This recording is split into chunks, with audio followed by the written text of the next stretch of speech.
Jadi perbedaannya sangat jelas. Bukan bertentangan, tetapi audiensnya berbeda, situasinya berbeda, dan Yesus pada waktu itu belum mati dan bangkit dari kematian.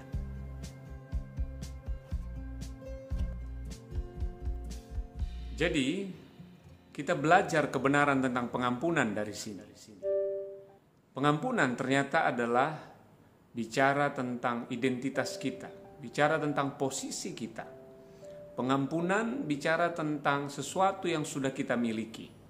Pengampunan sesuatu yang sudah ada di dalam diri kita. Itu sebabnya kita mampu untuk mengampuni. Nah, ada dua mitos yang seringkali membuat orang percaya anak Tuhan sulit mengampuni. Yang pertama, mereka berpikir pengampunan itu tentang perasaan. Jadi mereka menunggu sampai perasaan mereka sudah oke, baru mereka mau mengampuni. Perasaan itu akan tetap di sana, perasaan yang tersakiti, perasaan yang terluka. Itu bahkan sampai mereka tua, mungkin perasaan itu akan selalu ada. Jadi akhirnya tidak mengampuni. Dan tentu akibatnya akan sangat lebih merugikan dan menyakitkan ketika hidup dalam kepahitan, dalam kebencian. Dan kepercayaan yang salah yang kedua tentang pengampunan adalah berusaha untuk melupakan. Padahal manusia memiliki otak yang di dalamnya ada namanya memori, kemampuan untuk mengingat sesuatu. Jadi kalau berusaha untuk dilupakan, mungkin sampai tuanya pun susah untuk dilupakan, tidak bisa terlupakan. Jadi pengampunan bukanlah tentang perasaan atau berusaha untuk melupakan. Pengampunan bicara tentang keputusan.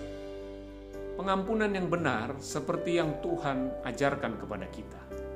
Ketika kita masih berdosa, kita masih menjadi musuh Tuhan, kita menyakiti hati Dia dengan kehidupan dosa kita.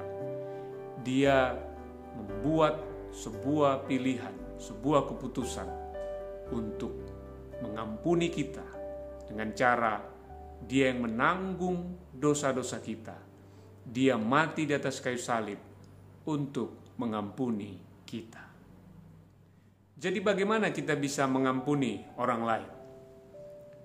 Yang pertama, tentu kita kenali, kita tahu betul perbuatan mereka yang menyakiti kita.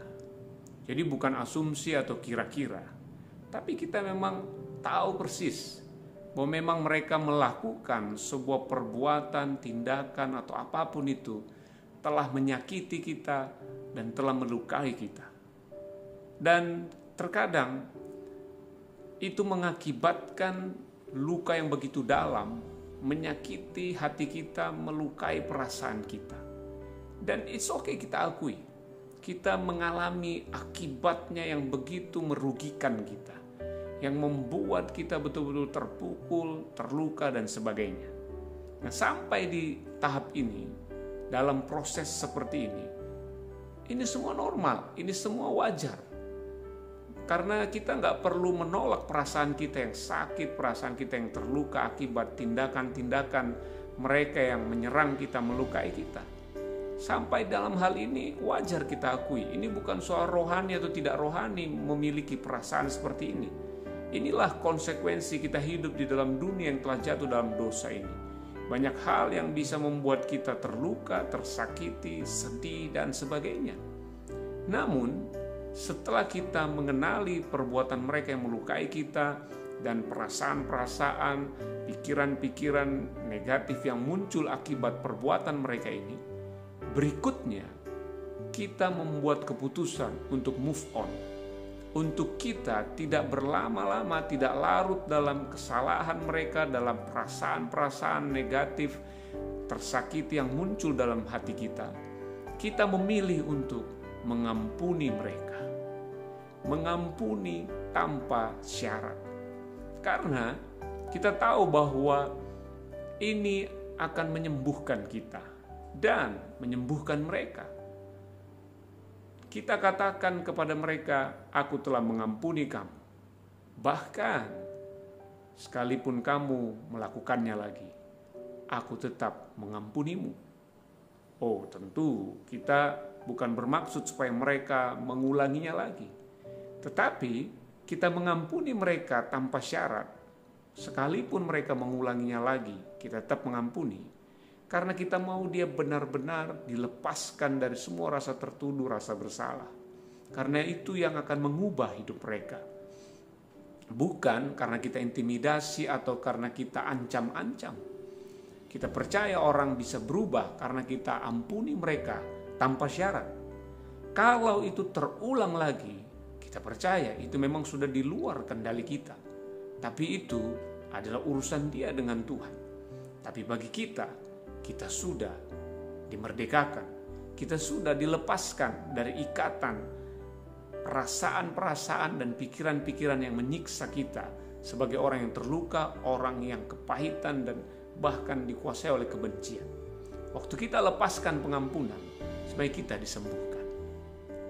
Bukan berarti melepaskan pengampunan itu kita seperti lilin yang habis terbakar, mengampuni dan terus mengampuni walaupun orang itu melakukannya berulang-ulang.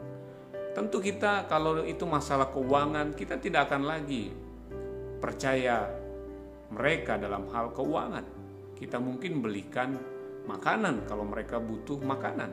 Kita tidak lagi berurusan hal keuangan dengan mereka. Kalau mereka butuh tempat tinggal, kita tidak kasih uang untuk mereka mencari tempat tinggal, tapi kita yang langsung carikan kos atau tempat tinggal yang layak buat mereka.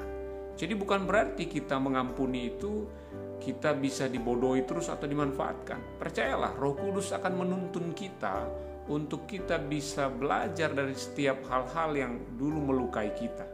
Namun dalam hal ini, saudara, yang paling penting adalah sikap hati kita yang telah sepenuhnya melepaskan pengampunan tanpa syarat kepada mereka. Sama seperti Tuhan telah mengampuni kita terlebih dahulu tanpa syarat. Karena kalau Tuhan mengampuni kita dengan syarat, maka kita juga tentu akan mengampuni orang lain dengan bersyarat. Dan kabar baiknya, saudara, kita menerima pengampunan tanpa syarat. Dan pengampunan yang kita terima adalah pengampunan dosa yang dahulu, sekarang, maupun yang mungkin akan datang kita masih lakukan. Tuhan sudah ampuni kita. Itu yang membuat kita mampu bergaya hidup, melepaskan pengampunan bagi orang yang bersalah kepada kita. Dan tahukah Bapak Ibu Saudara, bahwa pengampunan terkadang manfaatnya bukan kepada orang yang menyakiti kita saja. Malahan dalam hal-hal tertentu, terkadang pengampunan yang kita lepaskan justru dampaknya, manfaatnya lebih besar kepada kita. Karena kadang orang yang kita ampuni saja nggak tahu bahwa mereka sudah diampuni tanpa syarat. Ya mungkin karena sudah meninggal atau nggak sempat ketemu atau kita nggak tahu lagi dia ada di mana. Mereka nggak tahu kalau mereka sudah kita ampuni tanpa syarat. Nah, bagi kita yang melepaskan pengampunan, kitalah yang menerima manfaatnya. Karena kita benar-benar dilepaskan dari beban, ikatan-ikatan kepahitan, perasaan-perasaan kecewa, perasaan-perasaan menjadi korban. Kita dimerdekakan dari semuanya itu. Dan kita bisa menjalani kehidupan yang penuh damai sejahtera dan sukacita. Wow, ya tentu kita bersyukur kalau kita bisa dibuka jalan oleh Tuhan untuk kita ketemu langsung dengan orang itu dan kita bisa sharing dan bisa melepaskan pengampunan, saling mendoakan, dan di situ ada lawatan Tuhan, puji Tuhan. Tapi terkadang ada momen-momen kita nggak bisa lagi bertemu dengan orang itu, dan tentunya pada saat itu keuntungannya ada pada kita. Kita dimerdekakan dari semua perasaan-perasaan negatif dan pikiran-pikiran yang diganggu siang dan malam, mengganggu tidur kita, mengganggu istirahat kita, mengganggu damai sejahtera kita.